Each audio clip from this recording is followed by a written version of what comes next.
retrieved the trophy from Senegal to Maroc. Like, seriously, I don't understand. A victory of 2 months. Ce soir, on ne parle plus de Ligue des Champions. Ce soir, une information a tout écrasé. Le jury d'appel de la CAF a rendu sa décision. Le Maroc est officiellement déclaré champion d'Afrique des Nations 2025. Sur tapis vert, 3-0. Et le football africain vient peut-être de vivre l'un des soirs les plus étranges de son histoire. Pour comprendre ce qui s'est passé, rappelons les faits brièvement. Lors de la finale, après le pénalty accordé au Maroc et manqué par Brahim Diaz, les joueurs sénégalais ont quitté le terrain pendant environ 12 minutes avant de revenir.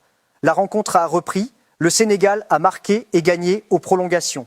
La CAF avait laissé cette victoire s'installer pendant 2 mois. Le Maroc a fait appel en s'appuyant sur les articles 82 et 84 du règlement de la compétition qui prévoit qu'une équipe ayant quitté le terrain sans autorisation de l'arbitre peut être déclarée forfait.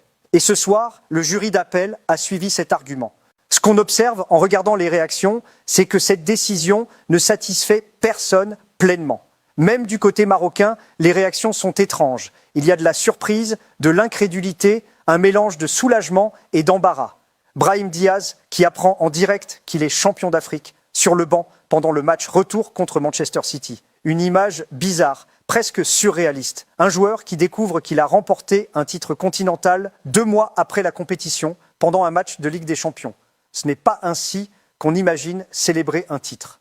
Et beaucoup de voix marocaines le disent elles-mêmes. Cette victoire sur tapis vert n'a pas la même saveur qu'une victoire sur le terrain. Même ceux qui estiment que le règlement a simplement été appliqué le disent avec une certaine gêne. Parce que tout le monde a vu la finale. Tout le monde a vu Pape Gueye mettre ce but en lucarne.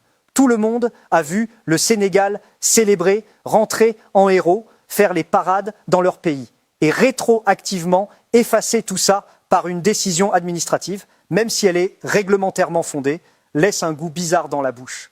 Du côté sénégalais, les réactions sont à l'image de ce que n'importe qui ressentirait dans cette situation. De la stupéfaction, de la colère, une incompréhension totale. Des joueurs qui publient des messages d'incrédulité sur les réseaux sociaux. Et cette situation encore plus absurde que la fédération sénégalaise avait prévu de présenter le trophée au Stade de France lors d'un match amical contre le Pérou le 28 mars. Est-ce qu'ils vont le présenter quand même? Est-ce qu'ils vont rendre les médailles? Ces questions qui n'auraient jamais dû exister dans le football normal sont maintenant posées en tout sérieux. Ce qui pose un vrai problème dans cette décision, au-delà du fond réglementaire, c'est le timing. Si la règle prévoyait cette sanction, elle devait être appliquée le soir même. C'est ça que tout le monde ressent.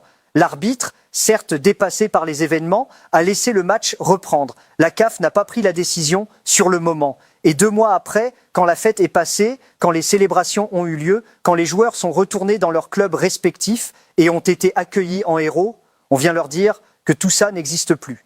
Même ceux qui comprennent l'argument réglementaire trouvent ça de cette façon de faire profondément problématique. Et maintenant, la question de l'avenir. Le Sénégal peut saisir le tribunal arbitral du sport à Lausanne. C'est l'étape logique et prévisible. Le TAS devra alors trancher une affaire sans précédent dans l'histoire du football mondial. Parce que c'est bien de ça qu'il s'agit. Jamais, dans aucune grande compétition internationale, on n'a vu le résultat d'une finale modifié par une décision administrative 2 mois après la rencontre. Ni à l'Euro, ni à la Coupe du Monde, ni dans aucune compétition continentale d'envergure comparable. C'est une première absolue et une première dont personne ne peut être fier. Ce soir, Hakimi a vécu une soirée particulièrement insolite. Il a participé à la victoire 3-0 du PSG contre Chelsea en Ligue des Champions. Et à 22h39, il a appris que le Maroc venait d'être déclaré champion d'Afrique 3-0 également. 2 victoires dans la même soirée, 2 victoires de nature totalement différente. L'une construite sur un pressing collectif pendant 90 minutes, l'autre livrée par un communiqué PDF de la CAF. Le football africain avait tant besoin que cette CAN au Maroc soit un succès complet, une vitrine, une preuve de maturité organisationnelle et sportive. La compétition avait été bien organisée, les matchs avaient été beaux, le public avait répondu présent. Et cette finale avait déjà tout gâché une première fois. Ce soir, 2 mois plus tard, elle recommence à gâcher quelque chose. Et cette fois, l'image éclaboussée est bien plus large que la seule finale. C'est toute l'institution qui en prend un coup. On n'a pas fini d'en parler. Cette affaire est loin d'être close. Like, I don't understand.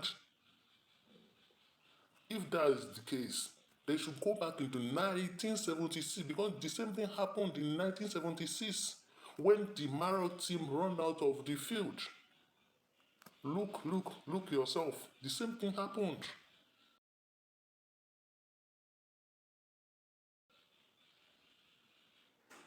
Do you see that? I don't understand. How is that possible? Like, how is that possible? Why can't they do it at the same time, the same day, 2 months after? I don't understand. That can be true.